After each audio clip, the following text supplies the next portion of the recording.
The best book to read is the Bible. The best book to read is the Bible. If you read it every day, it will help you all the way. Oh, the best book to read is the Bible.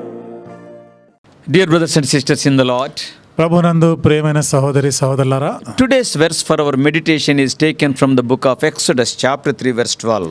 నేటి దినం మన ధ్యానం కొరకు నిర్గమకాండం 3వ అధ్యాయం 12వ వచనం నుండి తీసుకొనబడింది. Certainly I will be with thee. నిశ్చయముగా నేను నీకు తోడైయుందును.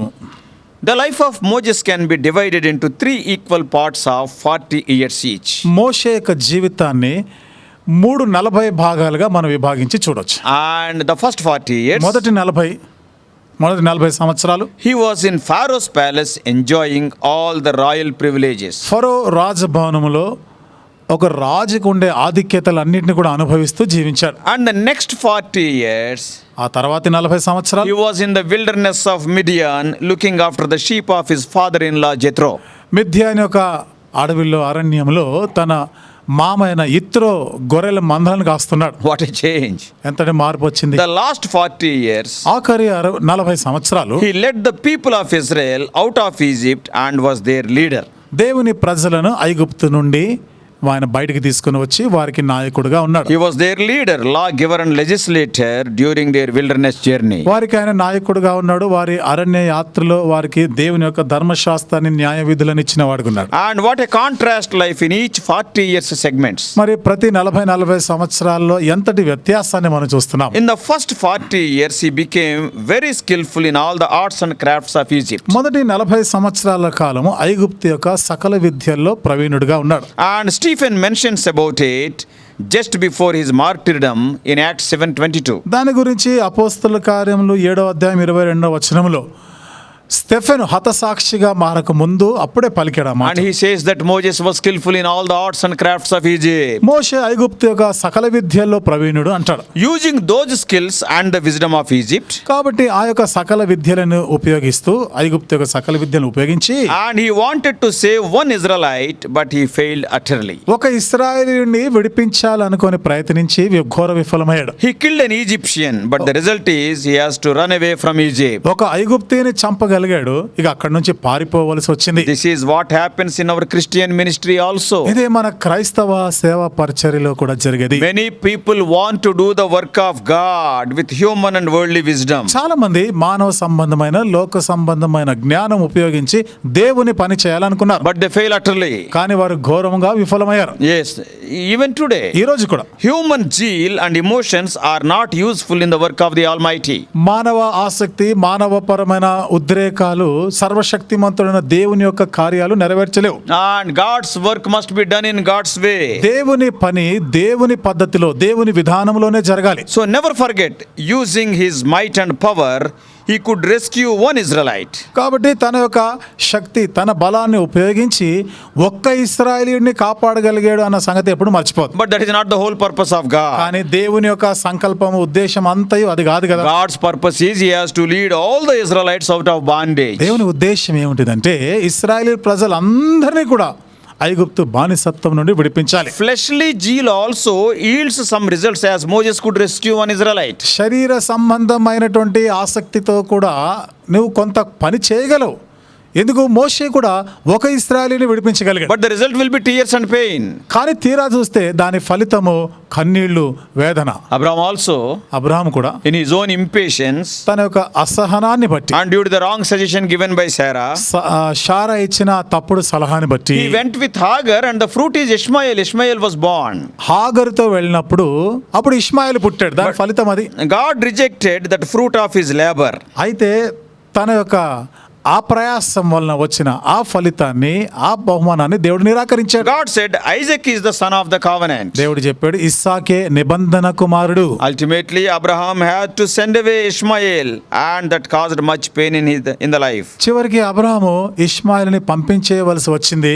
తన జీవితంలో తీరని బాధ, దుఃఖం మిగిలిపోయింది. Therefore let us be very careful in using human and worldly wisdom in the work of the Lord. కాబట్టి దేవుని పనిలో మానవ జ్ఞానం, లోక జ్ఞానం ఉపయోగించే మాటకు వచ్చినప్పుడు చాలా జాగ్రత్తగా For ఉండాలి. everything, whether it is small or big work, let us learn to wait upon God in prayer for His direction. ప్రతిదానికి అది చిన్నదే కావచ్చు పెద్ద పనే కావచ్చు దేవుని నడిపింపు కొరకు దేవుని సన్నిధిలో మనం కనిపెట్టాలి. It is His work. అది ఆయన పని. Certainly He will guide. నిశ్చయముగా ఆయన నడిపిస్తాడు. So in the second 40 years period of Moses' life, కాబట్టి ఇప్పుడు మోషే యొక్క రెండవ ఘట్టంలో 40 సంవత్సరాల కాలంలో God gave the right kind of training. దేవుడు సరి అయినటువంటి శిక్షణనిచ్చాడు. Why?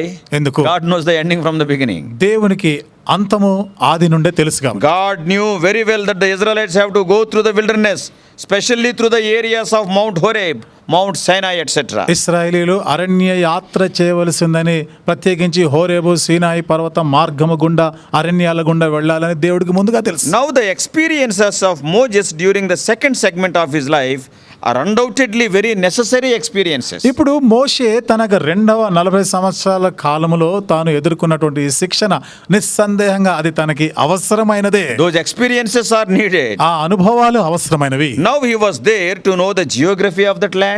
ఇప్పుడు చూడండి ఆ దేశంలో ఆ ప్రాంతంలో ఉన్నటువంటి ఆ భూభాగాలు అవన్నీ కూడా ఇప్పుడు తెలుసుకోవాల్సిందే. Yeah, near Horeb, how the geography is there. హోరేబుకు దగ్గర ఉన్నటువంటి ఆ భూభాగ ప్రాంతం ఎట్లా ఉందనేది And he became very well acquainted with the land because he stayed there for 40 years. 40 సంవత్సరాలు అక్కడ ఉండినాడు కాబట్టి ఆ దేశము ఆ ప్రాంతం గురించి భౌగోళికంగా అన్ని విధాలుగా ఆయనకు తెలుసు. And 40 years period is not a small period. 40 సంవత్సరాల కాలం అంటే అదేమి తక్కువేమి కాదు. And he knew where all the wells are there. ఎక్కడెక్కడ బావులు ఉన్నాయో తెలుసు ఆయన. And he began to know about the weather conditions. అంతేకాదు అక్కడ ఉన్న వాతావరణ పరిస్థితులు కూడా ఆయనకు అర్థమైనవి. And he learnt as how to survive in that howling wilderness for years. ఆ పాడైన ఎడారి ప్రాంతంలో సంవత్సరాల తరబడి ఏ విధంగా జీవించాలో తర్బీదు పొందాడు తెలుసు ఆయనకి. All these things are going to be helpful for him in future. ఈ సంగతులన్నీ కూడా రాబో దినాల్లో భవిష్యత్తులో ఆయనకి ఎంతో సహాయకరంగా ఉంటాయి. Because the big project that God had for him in leading God's people from Egypt to the promised land. ఎందుకనగా దేవుడు తన మీద పెట్టిన ఒక పెద్ద భారం దేవుని ప్రజలైన ఇశ్రాయేలీయులని ఐగుప్తు నుండి విడిపించి వారిని తీసుకొని వెళ్ళాలి. Now he was out near Horeb, now learning in the school of experience. ఇప్పుడు ఆయన బయటకు వచ్చాడు. హోరేబు దగ్గర ఉన్నాడు, తర్బీదులో ఉన్నాడు, శిక్షణలో ఉన్నాడు. Not only that, అంతేకాదు what job he did there? అక్కడ ఆయన చేసిన పని ఏమిటిది? The job he did was feeding the sheep. ఆయన ఉద్యోగం ఏమిటిదంటే గొర్రెలను కాయడం. It is not a royal job. అదేమి పెద్ద పనేమి కాదు, గొప్ప పనేమి కాదు. The experience of feeding the sheep is very much necessary to lead the people of God in future. ఇక్కడ గొర్రెలని ఆయన మేపుతూ ఉండేటువంటి ఈ అనుభవం రాబో దినాల్లో దేవుని ప్రజలైన ఇశ్రాయేలును మేపడానికి అది ఎంతో అవసరమైనది. Sheep are foolish, innocent and defenseless beings. గొర్రెలు బుద్ధిహీనమైనవి, అమాయకమైనవి, స్వతహాగా భద్రత కల్పించుకోలేనివి. So God prepared Moses in Midian. కాబట్టి దేవుడు మోషేని మిద్యానులో సిద్ధపరిచాడు. No one expected, including Moses, that he is going to lead Israelites.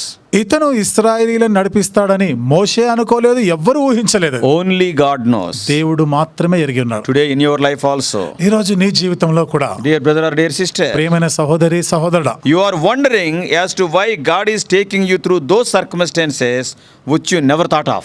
దేవుడు నువ్వు అనుకోనటువంటి ఈ పరిస్థితులు గుండా ఎందుకు తీసుకొని వెళ్తున్నాడో నీకు అర్థం కాదు. Sometimes you are getting a doubt or a question like this. కొన్నిసార్లు నీకు ఈ విధమైనటువంటి అనుమానము, ప్రశ్న రావచ్చు. What is happening to me? అసలు నాకు ఏమి జరుగుతా What ఉంది? God is doing in my నా life? జీవితంలో దేవుడు ఏం చేస్తున్నాడు? Yesterday I was in a palace, today I am in the wilderness. నిన్న దినాన్న రాజభవనంలో ఉన్నాను, ఈ రోజు ఏంది అడవిలో అరణ్యాల్లో తిరుగుతున్నాను. Yesterday I was in the royal dress, royal apparel. నిన్న దినాన్న రాజవస్త్రాలు ధరించి ఉండినా, Today in a shepherd dress with a rod and staff in my hand. ఈ రోజు గొర్రెలను కాసుకునే వారి బట్టలు ఎట్లా ఉంటాయో తెలుసు కదా, ఒక చేతి కర్ర పెట్టుకొని తిరుగుతున్నారు. Yesterday Pharaoh's army was guarding me, today I am guarding the sheep of Jethro. నిన్నటి దాకా ఫరో సైన్యము నాకు కాపలా కాసేది, ఈ రోజు నా మామ ఇత్రో యొక్క గొర్రెల మందని నేను కాసేవాడిని. Oh, you are in a dilemma. కాబట్టి నీకు ఇదంతా కూడా సతమతం అవుతూ అనుమానంగా ఉండొచ్చు. Remember one thing. ఒక విషయాన్ని గుర్తుపెట్టుకో, God is shaping you for the future work. దేవుడు భవిష్యత్తులో చేయబోయే కార్యం కొరకై నిన్ను రూపుదిద్దుతా ఉన్నాడు. Our lives need such chiseling or shaping process. మన జీవితాలకి ఈ విధంగా చదును చేస్తూ అనవసరమైన వాటిని, కరుకైన వాటిని తొలగించవలసిన అవసరం ఎంతైనా ఉంది. The potter is preparing the vessel for the master's use. కుమ్మరివాడు తన యజమానునికి ఉపయోగకరమైన పాత్రగా నిన్ను తయారు When we see చేస్తాడు. the life of Moses, మోషే జీవితాన్ని మనం ఇంకా చూస్తే we know that there is no leader like Moses in the history. చరిత్రలో మోషే లాంటి నాయకుడే లేడు. Without Mike, single-handedly, he led lakhs of Israelites. కనీసం ఒక మైక్ కూడా లేకుండా లక్షలాది ప్రజలని నడిపించినటువంటి గొప్ప నాయకుడు. It is beyond our imagination. మన గ్రాహ్యానికి మించిన సంగతి. God's thoughts are not like our thoughts. దేవుని యొక్క తలంపులు మన తలంపులు వంటివి కావు. Who expected that once again God will come in search of this murderer Moses and call him to lead his people? మరొకసారి దేవుడు నరహంతకుడైన ఈ మోషని వెతుక్కుంటూ వచ్చి తన ప్రజలకి నాయకుడుగా ఉండాలని కోరాడు. ఎవరు ఊహిస్తారు ఇది? So, in your present situation, by seeing the circumstances, don't get discouraged. నీకున్న ప్రస్తుత పరిస్థితిలో నీ చుట్టూ ఉన్న పరిస్థితులను నువ్వు చూస్తూ నువ్వు ఏమి కృంగిపోదు, నిరాశపడద్దు. God is at work in your life. దేవుడు నీ జీవితంలో తన కార్యం Be జరిగిస్తున్నాడు. faithful to him. ఆయన ఎడల నమ్మకంగా ఉండు. In the right time, he will come to you, call you, commission you. సరి అయిన సమయంలో నీ చెంతకు వస్తాడు, నేను పిలుస్తాడు, నీకు పని అప్పగిస్తాడు. Now the Lord appeared unto Moses in the burning bush. ఇప్పుడు దేవుడు మండుచున్న పొదలో మోషేకి He ప్రత్యక్షమై revealed himself to Moses. తను తానుగా మోషేకి ఆయన God ప్రత్యక్షపరచుకున్నాడు. conveyed the message very clearly to Moses. దేవుడు మోషేకి తన యొక్క సందేశాన్ని స్పష్టంగా అందించాడు. Now Moses had reached the zero level. ఇప్పుడు మోషే ఆయన కింది స్థాయికి He వచ్చేసాడు. is ఆయన. telling that I am nothing. నేను వట్టివాడు, నేను ఏమీ లేనివాడని అంటాడు. Once upon a time he thought that he can redeem an Israelite with his strength. ఒకప్పుడు అనుకున్నాడు, నా శక్తి నా బలంతో నేను ఇశ్రాయేలుని విడిపించగలను అనుకున్నవాడు. Now he says, who am I? ఇప్పుడు అంటాడు, నేనే పాటివాడిని. God told Moses that he is a holy God.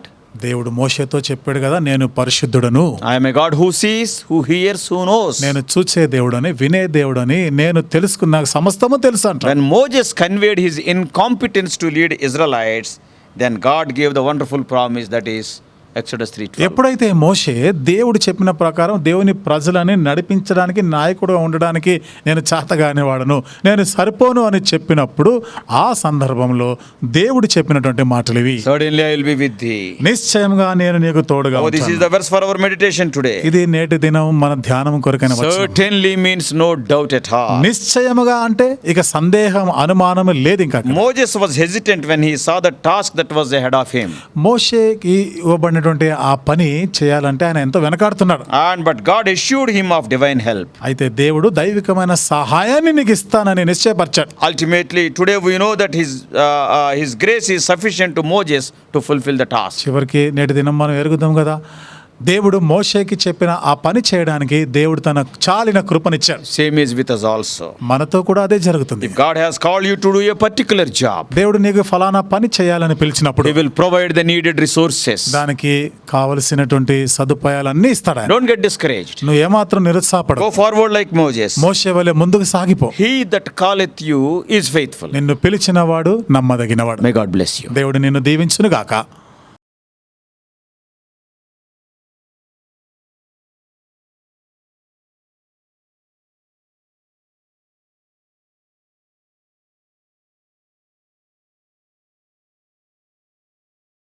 God bless you all. Please subscribe for more spiritual messages on YouTube channel John Victor Hebron.